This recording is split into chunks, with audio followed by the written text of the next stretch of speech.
జై భీమ్, జై భీమ్, జై భీమ్. నాకేం పట్లయ్యా. జై భీమ్, జై భీమ్. ఇది నూజివీడి దెబ్బ. ఈ దెబ్బ ఎవడైతే మనకు ద్రోహం చేశాడో వాళ్ళ మీద కొట్టాలి మనం.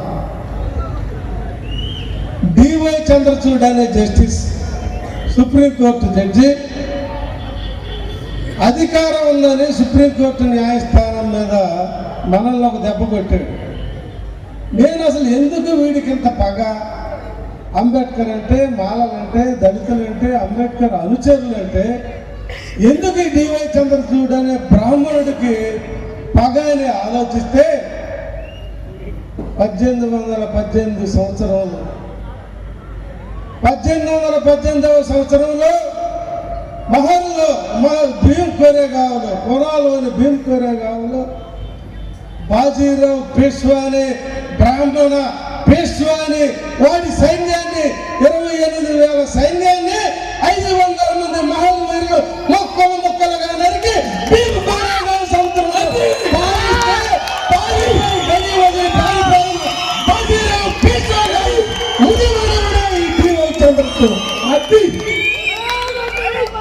అంటే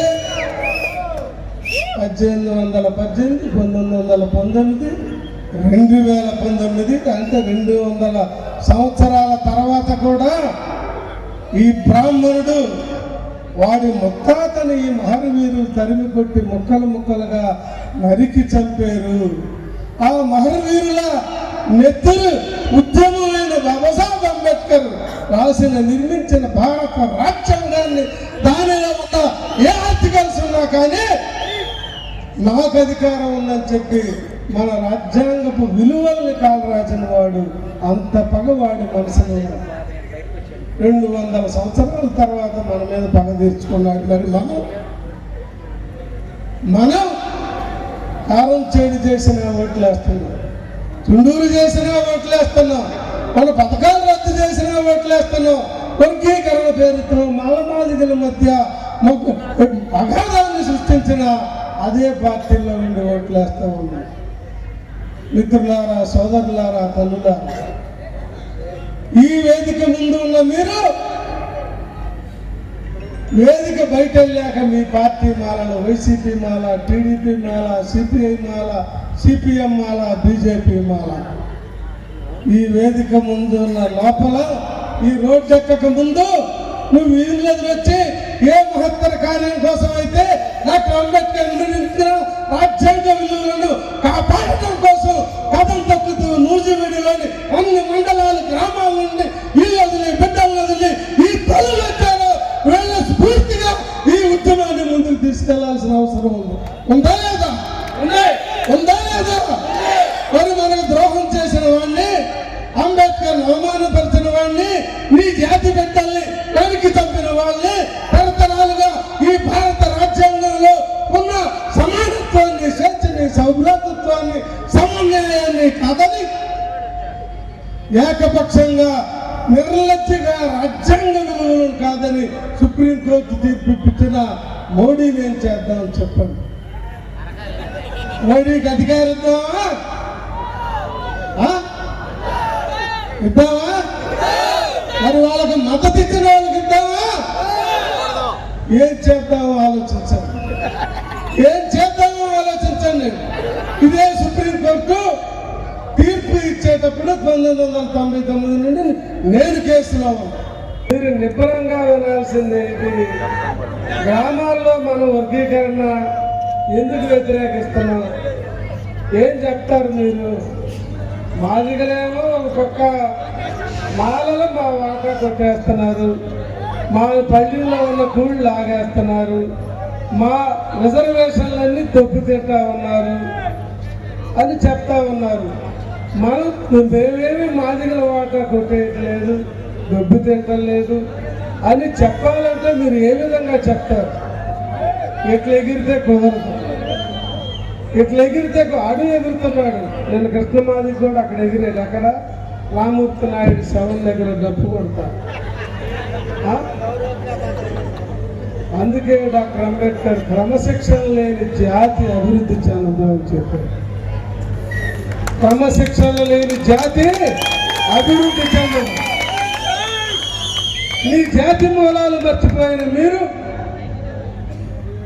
మీ అసలు మన పూర్వులు చెప్తూ మర్చిపోయిన మన వీరుల త్యాగాల భుజాల మీద నుండి ఈరోజు ఈ సమాజాన్ని చూస్తా ఉన్నాం. మన ముత్తాతలు చొక్కాలు వేసుకున్నారా? మన ముత్తాతలు ప్యాంట్లు వేసుకున్నారా? మన ముత్తాతలు ఊరి నడిబడ్డులకు వచ్చి ఈ నుజువీడిలోకి వచ్చి ఇక్కడ ఒక పెద్ద మీటింగ్ పెట్టి వేలాది మంది కూర్చొని ఎక్కడైనా మాట్లాడారా మన ముత్తాతలు? ఇది ఎంతో మంది పోరాటాల త్యాగాల నెత్తురు బాట మీదుగా మీరు నడుచుకుంటూ వచ్చారు. గుర్తుపెట్టుకోండి. ఈ సమాజం ఈ దశకు రావడానికి కారణం నాగేశ్వరరావు చెప్పినట్టు ఎంతమందిని కూర్చడానికి కోర్ కమిటీ ఉంది. అయితే ఈ హక్కులు మనం కాపాడుకోవడం కోసం రచించిన డాక్టర్ అంబేద్కర్ ఆయన మనకు చుట్టమా? ఆయన మనకి ఎక్కడో మహారాష్ట్రలో పుట్టిన బాబాసాహెబ్ విదేశాలకు వెళ్ళి చదువుకొని అంతరాలంలో కులంలో పుట్టిన పాపానికి నేరం ఎవడన్నాడు? ఆయన వెనుక ఆయన బాధపడ్డాడు. ఎవడన్నాడు? 30 కోట్ల మంది దరిద్ర గుంపుంది ఆయన వెనక. యాచకులు, నాగరికత లేని వాళ్ళు, భాష లేని వాళ్ళు, చదువు లేని వాళ్ళు, ఊరికి దూరంగా శ్మశానాలకు దగ్గరగా మానవ జీవన నాగరిక వికాసానికి దూరంగా గుడికి బడికి నీటి తాగడానికి కూడా బాబుసాహెబ్ అంబేద్కర్ పోరాటం చేయాల్సి వచ్చింది. మహత్తులు మంచినీళ్లు తాగటానికి ఆయన పోరాటం చేయాల్సి వచ్చింది. ఆ పోరాటాలు మనకు ఉండకూడదని, ఆ కడగండ్లు మనకు ఉండకూడదని, ఆ శవాలు కాల్చే వృత్తి మనకు ఉండకూడదని, నా భవిష్యత్ తరాలు డాక్టర్లు కావాలా, ఇంజనీర్లు కావాలా, వీళ్ళు చదువుకోవాలా, వీళ్ళు లాయర్లు కావాలా. ఈ సమాజంలో ఎవరికి అందరంత ఎత్తులో ఈ బ్రాహ్మణులు, క్షత్రియులు, కమ్ములు, ప్రజలకి అందరంత ఎత్తులో ఆ మానవ జాతి నిలబడి మహత్తరమైన జాతి సమైక్యతని ఆశించాడు ఆయన. ఈ రోజు మనం ఏం చేస్తాం? ఏంటి నివాళి డాక్టర్ అంబేద్కర్కి? నివాళి మీరు ఇచ్చారు. మనం ఏమిస్తున్నాం ఆయన? నువ్వు ఓట్లేసి నువ్వు ఎవరిని గెలిపిస్తున్నావు? నీకున్న నిన్ను కాక మొన్న కమిషన్ వేసింది ఈ ప్రభుత్వం. కమిషన్ వేసి అది పూర్తిగా సుప్రీంకోర్టు తీర్పుకు వ్యతిరేకంగా వాళ్ళు కమిషన్ వేసింది.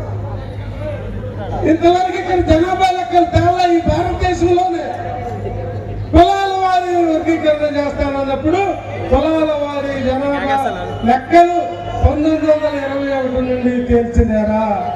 లేదు ఈ భారతదేశానికి స్వతంత్రం వచ్చిన 40 నుండి తేల్చారా?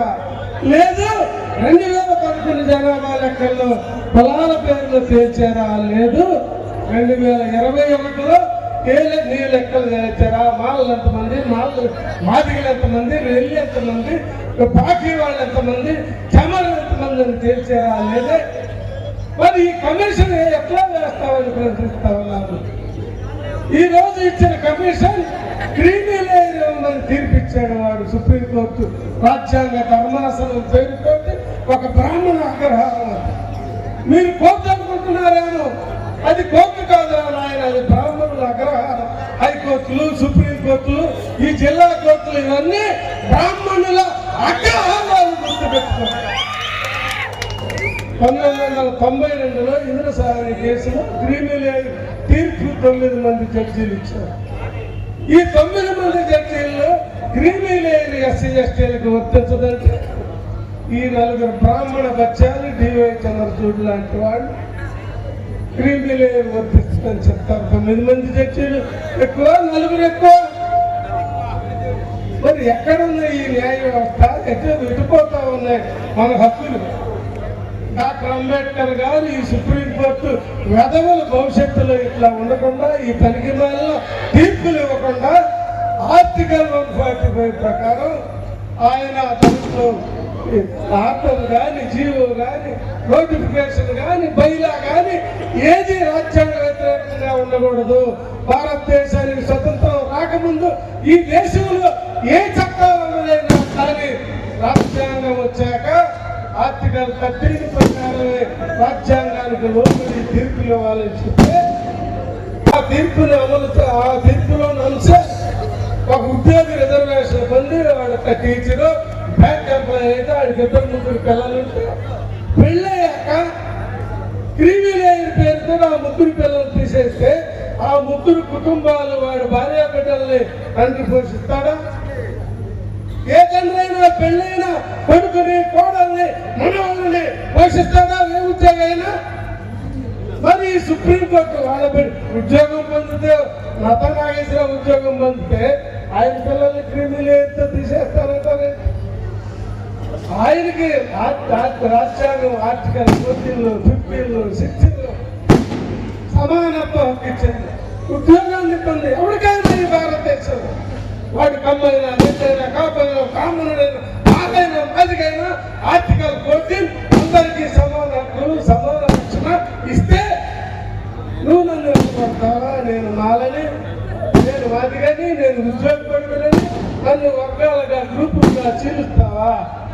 అది ఎప్పుడైనా కానీ నతనాయకులు ముందే చెప్పారు, అన్ని రాజకీయ పార్టీలు వాళ్ళు ఉన్నారు, ఎవరిని తిట్టదు, ఎవరిని తిట్టకపోతే నన్ను నేను తిట్టుకోవాలి కాదు, మేము ముందు పెట్టాలి. అన్యాయం చేసేవాడిని, ద్రోహం చేసేవాడిని ఈ రాజ్యాంగం మీద ప్రమాణం చేసి మేము చట్ట ప్రకారం పరిపాలిస్తామన్న వాడు రాజ్యాంగాన్ని విస్మరించి కాలదని నా స్వేచ్ఛ, సమానత్వం, సౌభ్రతత్వం, సమన్యాయం, సెక్యులరైజేషన్గా బాబాసాహెబ్ నిర్మించిన రాజ్యాంగ పీఠిని కాదరాసిన వీళ్ళు దేశద్రోహులు కాదని నేను అడుగుతాను. వాడు తెలుగుదేశం అయినా, కాంగ్రెస్ అయినా, వైసీపీ అయినా, సిపిఐ అయినా, సిపిఎం రాజ్యాంగ పట్టాలు చూడాలి వాళ్ళు. రాజ్యాంగం అందుకే మీరు తల్లులారా బైబిల్ చదివినట్టు రాజ్యాంగం చదవాలి. మత్తయి సువార్త 14వ అధ్యాయం 3వ వచనం అనగానే అప్పుడు 100 మంది బైబిల్ ఎక్కడ మాట్లాడతారే. చాప్టర్ 4 ఆర్టికల్ 32 అనగానే మీరు వెంటనే మాట్లాడాలి. అక్కడ నుండి ఆర్టికల్ 34 అంటే ఈ కోర్టులు కానీ, ఈ చట్టాలు కానీ, ఈ ప్రభుత్వాలు కానీ మొన్నటిలాగా మా క్యూరేటివ్ పిటిషన్ వేయకుండా మా రివ్యూ పిటిషన్ రిజెక్ట్ చేస్తే మీరు ఇదిగో మానవస్ వేయండి, రిటేసుకోండి, ఏబిఎస్ కార్పస్ వేయండి అని చెప్పి ఆ రోజు డాక్టర్ అంబేద్కర్ రాజ్యాంగంలో చెప్పాలి. మీరు ఈ ఆర్టికల్ 32 ఆయన ఆ రోజు చెప్పాడు రాజ్యాంగం. ఈ ఆర్టికల్ 32 అనేది లేకుండా ఈ భారత రాజ్యాంగమే లేదు. ఈ 32 ఈ రాజ్యాంగానికి ఇరుసు లాంటిది, జీవం లాంటిది అని చెప్పాడు. అందుకే సోదరులారా, మిత్రులారా, ఈ కాన్స్టిట్యూషన్ వైలేషన్ నేను మొన్న వేసాను, నేను శనివారం వేసాను హైకోర్టు కమిషన్ ఛాలెంజ్ చేసి, నువ్వు కులాల జనాభా లెక్కలు లేకుండా కులాలను ఎట్లా ఇప్పుడు పర్సెంటేజ్ నిర్ణయిస్తావు? లేదు, కులం లేదు. చంద్రబాబు నాయుడు ప్రభుత్వం కానీ ఏ ప్రభుత్వం ఉన్నా కానీ కేంద్ర ప్రభుత్వం మాత్రమే జనాభా లెక్కల సేకరణ చేసి అధికారం ఉంటే దానికి ఒక సెన్సస్ కమిషన్ అనేది ఉంటుంది. ఈ సెన్సస్ కమిషన్ 2025లో లెక్కలు తెస్తా ఉన్నారు. అది కూడా కులగణన కాదు, జనగణన. కులగణన చేయకూడదని సుప్రీంకోర్టులో కేసు పెండింగ్ ఉంటుంది. ఇక్కడ కులాలు ప్రభుత్వం 1956 తర్వాత 56కి ముందు 30 కులాలే ఇక్కడ ఉన్నాయి. తెలంగాణలో 30 కులాలు ఉన్నాయి. 2 రాష్ట్రాలు కలిసాక షెడ్యూల్ కులాల లిస్టులో 65. ఇప్పుడు 2014 2 రాష్ట్రాలు విడిపోయింది. ఎక్కడున్న 30 కులాలు అక్కడ లేవు, అక్కడున్న 30 కులాలు ఎక్కడ లేవు. ఈ 30 కులాలని తీయాలంటే మళ్ళీ కమిషన్ వేయాలి. అంటే ఎంత ప్రక్రియ. ఆయన డాక్టర్ అంబేద్కర్ ఆ రోజు మన జాతులు కులాలకు సంబంధించిన ఈ సమూహాలు బృందాలని కాపాడుకోవడం కోసం ఆయన ఎక్కడున్నా కానీ డెఫినెట్ గా స్వర్గం ఉంటే అక్కడ ఉంటాడు, పరలోక రాజ్యం ఉంటే అక్కడే ఉంటాడు. ఎక్కడ ఉన్నా కానీ రాజ్యాంగంలో లిఖించి వెళ్ళాడు ఆయన. ఈ జనగణన ఈ మొత్తం తీయాలంటే మళ్ళీ పార్లమెంట్ లో రాజ్యాంగ సవరణ చేసి తీయాలి. ఇది ఎప్పుడు కట్టింది? 2040 కావచ్చు. అప్పుడు ఆయన ఉన్నాడు, ఈ చేసిన ఆయన ఉన్నాడు, అడిగాడు ఆయన ఉన్నాడు, వద్దని మాలాంటి వాడు రెండు కిందకో పైకో పోతాం. మరి 2 నెలలు చూస్తాం దానికి ఎట్లా ఇస్తారు చంద్రబాబు నాయుడు గారు? ఏమన్నా ఎట్టి మాదిగోళ్ళగా మధ్య లేనువా? అదే ఎవరు వరుసలు మనం, ఎవరైనా చదువు మనం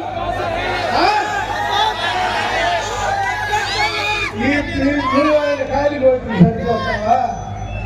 ఈ భారతదేశంలో మోడీ కానీ చంద్రబాబు నాయుడు కానీ రాష్ట్రపతులు కానీ ప్రధానమంత్రులు కానీ అబ్బాయిలు కానీ ఇంకా ఉన్న అమిత్ షాలు కానీ వీరాజు వీరులు అని చెప్పుకుంటున్న వాళ్ళు ఎవరైనా మీకు రాముడు ఉండొచ్చు, కృష్ణుడు ఉండొచ్చు, ఇంకెవడెవడో 33 కోట్ల దేవతలు ఉండొచ్చు.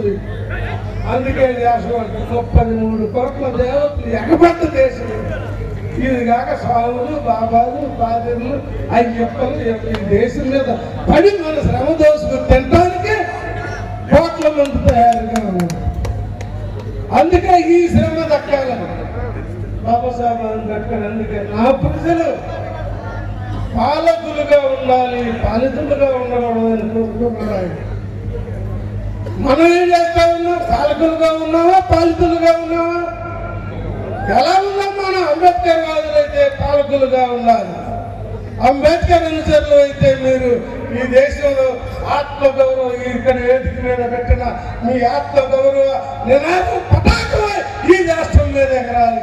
ఈ రాష్ట్ర శాసనసభ మీద, ఈ రాష్ట్రం మీద, ఈ దేశంలో అత్యధికంగా ఈ రాష్ట్రం ఈ మాల జెండా తల్లి అనేది ఈ మాల జెండా ఈ దేశంలో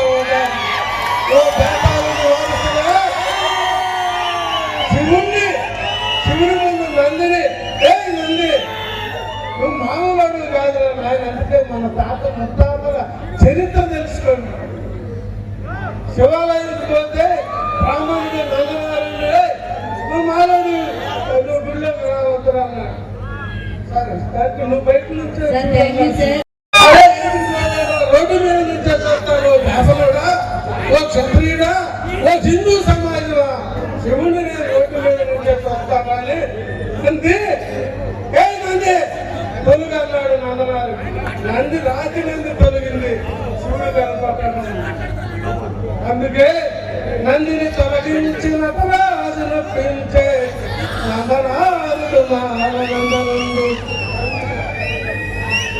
అలాంటి నందనారుడు ఉన్నది, కాతాడుడు ఉన్నది.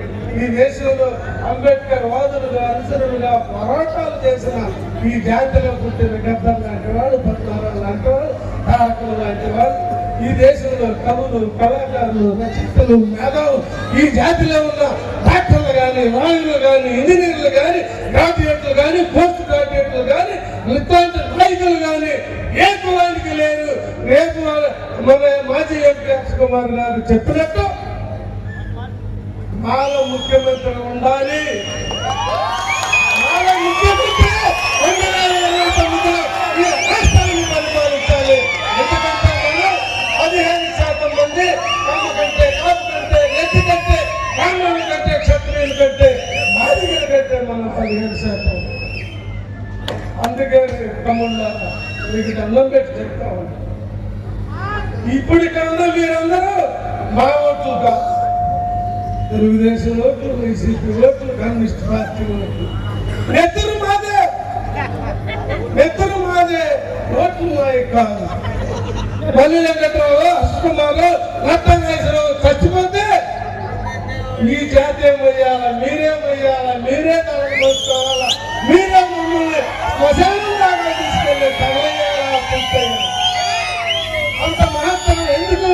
మనలో రక్త బంధం, పెరుగు బంధం, కష్టాల్లో, కన్నీళ్ళలో, ఇదే అవమానాల్లో ఆత్మగౌరవం చంపుకొని నా తల్లులు, చెల్లెళ్ళు ఎప్పటికీ ఆత్మాభిమానం, ఆత్మగౌరవం చంపుకొని బహిర్గోకి చెంపు తీసుకొని రోడ్ల మీదకి వెళ్ళి దౌర్భాగ్యమైన దేశంలో ఉన్నాం. మనం గుర్తుపెట్టుకోండి.